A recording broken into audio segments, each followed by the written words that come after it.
تو اللہ نے کہا یہ دنیاوی مثال تمہیں سمجھانے کے لیے کافی ہے کہ گھوڑے تو اتنے وفادار ہیں، حالانکہ تم نے ان گھوڑوں کو پیدا نہیں کیا، صرف کھانا کھلایا، اور تم اپنے رب کے اتنے نافرمان ہو۔ تمہیں تو اس رب نے پیدا بھی کیا، تمہیں ہر طرح کی نعمتیں دی ہیں، اور تم تو گھوڑے جیسے بھی نہیں ہو سکے، جانوروں سے بھی بدتر ہو۔ اولئک کالانعام بل ہم اضل، یہ چوپایوں کی مانند ہے بلکہ اس سے بھی گئے گزرے۔ سر اس صورت کے اندر کیا سوز و گداز، کیا رکت ہے کہ تم گھوڑوں کے مانند بھی نہیں ہو سکتے۔ گھوڑے کو صرف کھانا کھلاؤ تو وہ تمہارے لیے جان بھی دے دے میدان جنگ میں، اور اللہ جس نے تمہیں پیدا کیا، ہر طرح کی نعمت دی، تم 5 وقت کی نماز پڑھنا بھی تمہارے لیے مشکل ہے اس کے لیے۔ والعادیات ضبحا، مجھے قسم ہے تیز دوڑنے والے گھوڑوں کی، جب ان کے سینے سے آواز نکل رہی ہوتی ہے، سو ہوئے انہوں نے تیز جب وہ چل رہے ہوتے ہیں۔ فالموریات قدحا، جب وہ پتھروں سے آگ نکال رہے ہوتے ہیں سم مار کے، جب پتھریلی زمین پہ بھاگتے تھے تو ان کے پاؤں کے ناخنوں کے نیچے، آپ کو پتا نا وہ نیچے لگائے ہوتے ہیں لوہے کی، تاکہ وہ سمیں لگائی ہوتی ہیں تاکہ ان کے وہ ناخن گھس نہ جائیں، تو وہ جب سر پر دوڑتے تھے نا تو چنگاریاں اٹھتی تھی۔ فالموریات فالمغیرات صبحا، پھر جب وہ صبح کے وقت اچانک حملہ کرتے ہیں جا کے، فاثرن به نقعا، پھر جب وہ گرد و غبار اڑاتے ہوئے واپس آتے ہیں، فبسطن به جمعا، اور جب وہ دشمن کے لشکر میں آگے تک گھس جاتے ہیں۔ سر وہ اپنی لائف سٹیک پہ لگا دیتا ہے اپنے مالک کے لیے، صرف اس لیے کہ اس نے مجھے کھانا کھلایا ہوا ہے، اتنا وفادار ہوتا ہے۔ ان الانسان لربہ لکنود، بے شک انسان ہی اپنے رب کا بڑا ناشکر ہے، گھوڑے ناشکرے نہیں ہیں۔ گھوڑے اپنے مالک کے ساتھ وفاداری کرتے ہیں، اس مالک کے ساتھ جو صرف کھانا کھلاتا ہے، اور انسان اس مالک کے ساتھ بے وفائی کرتا ہے جس نے اسے پیدا بھی کیا اور ہر طرح کی نعمتیں دی ہیں، صرف کھانا نہیں کھلایا۔ وَإِنَّهُ عَلَى ذَلِكَ لَشَهِيدٌ، اور بے شک انسان خود اس بات پر گواہ ہے کہ وہ اپنے رب کا بڑا ناشکرا ہے۔ کسی کو پوچھنے کی ضرورت نہیں ہے، ہر انسان کو پتا ہے کہ میں کیا کر رہا ہوں، کسی سے سرٹیفکیٹ لینے کی ضرورت نہیں ہے۔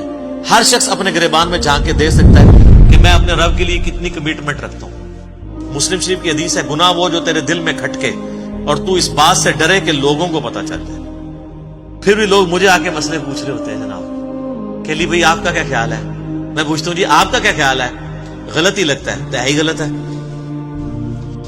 اکثر گناہ تو آپ کو پتا ہوتے ہیں گناہ ہے، دل میں کھٹک جاتے ہیں۔ اور جامع ترمذی میں حدیث ہے، حسن بن علی کہتے ہیں کہ نبی علیہ السلام نے فرمایا تھا کہ جو چیز تمہیں شک میں ڈال دے اسے چھوڑ دو، نیکی اطمینان دیتی ہے، اور جو جھوٹ ہے وہ انسان کو شک میں مبتلا کر دیتا ہے۔ غلط کام تو خود اندر ضمیر بول کے کہتا ہے۔ مسلم شریف کی حدیث ہے کہ لیے مؤمن کے لیے ایک چھوٹا سا گناہ بھی ایسا ہے کہ اس کے سر پہ کوئی پہاڑ رکھ دے، اور منافق کے لیے بڑے سے بڑا گناہ ایسا ہی ہے کہ جیسے ناک میں مکھی بیٹھی تھی اڑا دی، اس سے زیادہ اس کو جو ہے اس کو باردر نہیں کرتا۔ اور بے شک انسان اس پر گواہ ہے۔ وَإِنَّهُ لِحُبِّ الْخَيْرِ لَشَدِيدٌ، اور بے شک مال کی محبت اس میں بہت زیادہ ہے۔ اصل چیز ہی یہی ہے سر، ساری بیماریوں کی جڑ مال ہے۔ اور جامع ترمذی میں حدیث ہے، ہر امت کا کوئی نہ کوئی فتنہ تھا، ویسے تو ہمیشہ ہی مال فتنہ رہا ہے، لیکن نبی علیہ السلام کی امت کا تو اسپیسیفک فتنہ مال ہے۔ آپ نے فرمایا کہ ہر امت کا کوئی بڑا فتنہ تھا، میری امت کا سب سے بڑا فتنہ مال ہے۔ اور بخاری و مسلم میں وہ حدیث بڑی رکت انگیز ہے جو آپ نے اپنی وفات سے 1 مہینہ پہلے خطبہ دیا، شہدائے احد کی قبرستان میں جا کے دوبارہ نماز جنازہ پڑھ کے قبرستان میں صحابہ کو ڈرایا اور کہا کہ دیکھنا میں تمہارا پیش رو ہوں، میں اپنے حوض کوثر کو اس وقت بھی دیکھ رہا ہوں، مجھے اپنے بعد تم سے یہ خطرہ نہیں ہے کہ تم شرک کرنے لگو، لیکن مجھے یہ ڈر ہے کہ تم دنیا کے مال کی محبت میں پڑ جاؤ گے اور پھر ایک دوسرے کو قتل کرو گے جس طرح اگلوں نے کیا، اور پھر تم بھی تباہ و برباد کر دیے جاؤ گے جیسا کہ اگلے۔ اور آپ دیکھ لیں نبی علیہ السلام کی وفات کے کچھ عرصہ کے بعد یہی امت میں وہی کام شروع ہو گئے۔ افلا يعلم اذا بعثر ما في القبور،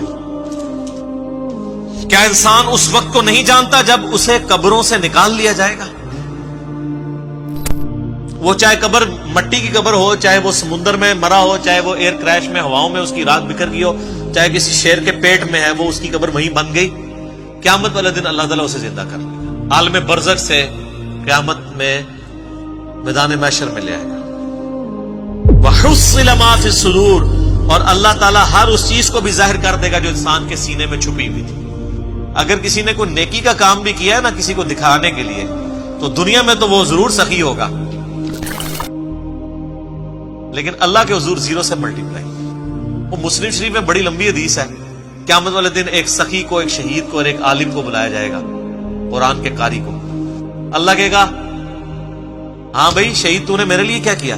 کہ کہ اللہ جان ہی ہوتی دے دی تیری راہ میں، اور کیا کرتا؟ اللہ فرمائے گا تو نے تو اس لیے یہ جان دی کہ لوگ تجھے بہادر کہیں، اور لوگوں نے بڑی تیری تعریف کی ہے، میرے پاس تیرے لیے کوئی اجر نہیں، اوندا منہ کر کے دوزخ میں۔ پھر سخی کو اللہ بلائے گا کہ یا اللہ میں نے دیکھ کتنا کچھ تیری راہ میں خرچ کیا، میں نے تو مسجدوں میں یعنی وضو خانے کے اوپر نیم پلیٹ بھی لگوائی تھی کہ فلاں سیٹ صاحب نے وضو خانہ بنوایا، لوگوں سے پوچھ لو، یہ میں اس کی تشریح کر رہا ہوں۔ اللہ فرمائے گا تو نے اس لیے یہ سب کچھ کیا کہ لوگ کہیں گے بڑا غریب پرور آدمی ہے۔ یہ جتنے لوگ حرام کے پیسے کے دسترخوان چلا رہے ہیں اور ہاسپٹل بنائے ہوئے ہیں اور وہ سمجھ رہے ہیں کہ ہم اللہ کو دھوکہ دے لیں گے، نہ، یہ دنیا کو دھوکہ آپ دے سکتے ہیں۔ دنیا میں آپ کو ایک سرٹیفکیٹ بھی گورنمنٹ کی طرف مل جائے گا کہ یہ بہت اچھی این جی او ہے، ویلفیئر کے کام کر رہی ہے، اللہ کے حضور زیرو، بس یہی سرٹیفکیٹ ہے، اسی پہ آپ خوش رہیں۔ آخرت میں تو اس کا عذاب ہونے والا ہے۔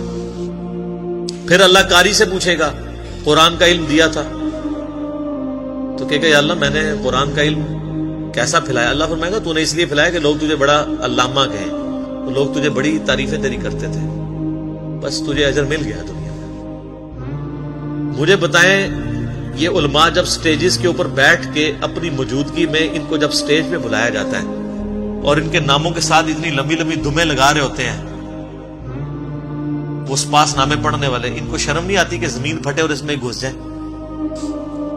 کیا نبی صلی اللہ علیہ وسلم اس طرح کرواتے تھے یا صحابہ ایسے کرواتے تھے؟ پھر اتنے بڑے بڑے اشتہاروں کے اوپر 4 دمیں پہلے لگی ہوتی ہیں، 3 بعد میں لگی ہوتی ہیں، اور پتہ نہیں کیا کچھ لکھا ہوتا ہے، تو بس یہی ان کو ملنا ہے، آخرت میں کچھ نہیں ہے۔